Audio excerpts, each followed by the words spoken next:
Major Mukund Varadarajan అనే యువ భారత సైనికుడు కాశ్మీర్లో అసాధారణ ధైర్య సాహసాలు ప్రదర్శించి ప్రమాదకరమైన ఉగ్రవాదిని మట్టుపెట్టాడు. అతని వ్యూహాత్మక తెలివితేటలు మరియు నాయకత్వం చాలా ప్రాణాలను కాపాడాయి. శివకార్తికేయన్ నటించిన తమిళ చిత్రం అమరన్ మరో సినిమా వెంచర్ మాత్రమే కాదు, ధైర్య సాహసాలు, త్యాగం, విధి నిర్వహణ పట్ల అచంచలమైన అంకిత భావాన్ని ప్రతిబింబించే భారత యువ సైనికాధికారి మేజర్ ముకుంద్ వరదరాజన్ అసాధారణ జీవితం లెగసీకి ఇది హృదయపూర్వక నివాళి.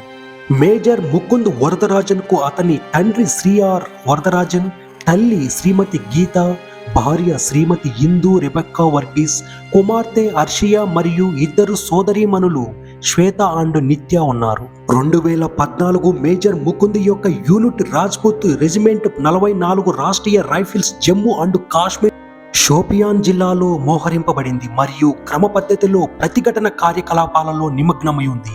25 ఏప్రిల్ 2014న షోపియాన్ జిల్లాలోని కాజీపత్రి గ్రామంలో జైషే మహమ్మద్ కమాండర్ అల్తాఫ్ వనీతో సహా కొంతమంది టెర్రరిస్టులు ఉన్నట్లు సమాచారం అందింది. మేజర్ ముకుంద్ వరదరాజన్ నేతృత్వంలో ఉగ్రవాదులను కనిపెట్టడానికి ఆపరేషన్ చేపట్టాలని నిర్ణయించిన 30 నిమిషాల్లో అనుమానిత ప్రాంతానికి చేరుకున్నాడు.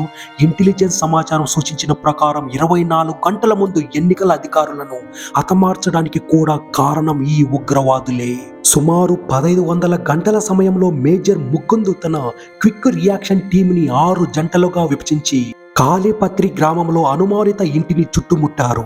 దాదాపు గంట పాటు ఎదురు కాల్పులు జరిగిన తీవ్రవాదులు దాక్కుని కాల్పులు జరుపుతుండటంతో ఎలాంటి పురోగతి కనిపించలేదు. ఒక వేగవంతమైన చర్యలో మేజర్ ముకుంద్ ఒక ఉగ్రవాదిని కాల్చి చంపాడు. అదే సమయంలో అతని దళాల కాల్పులకు సహాయం చేశారు. అల్తాఫ్ వనీపై బుల్లెట్ల వర్షం కురిపించి అతన్ని తక్షణమే చంపేశాడు. అయితే భారీ ఎదురు కాల్పుల కారణంగా మేజర్ ముకుంద్ కూడా ఉగ్రవాదులు చనిపోయారని తెలిసిన తరువాత కుప్పకూలిపోయాడు. అతన్ని వెంటనే శ్రీనగర్లోని ఆర్మీ 92 బేస్ హాస్పిటల్కు తరలించారు. కానీ మేజర్ ముకుంద్ మార్గమధ్యంలో తన తుది శ్వాస విడిచాడు. మేజర్ ముకుంద్ వరదరాజన్ ఒక నిబద్ధత కలిగిన సైనికుడు. అతను తన విధి నిర్వహణలో 31 సంవత్సరాల వయసులో తన ప్రాణాలను అర్పించాడు. మేజర్ ముకుంద్ విధి పిలుపుకు మించి శౌర్యాన్ని ప్రదర్శించినందుకు దేశం యొక్క అత్యున్నత శాంతికాల శౌర్య పురస్కారం అశోక చక్రం 2015 జనవరిలో ఇవ్వబడింది. మేజర్ ముకుంద్ తమిళనాడు రాష్ట్రం నుండి అశోక చక్ర యొక్క 4వ గ్రహీతగా గుర్తింపు పొందారు.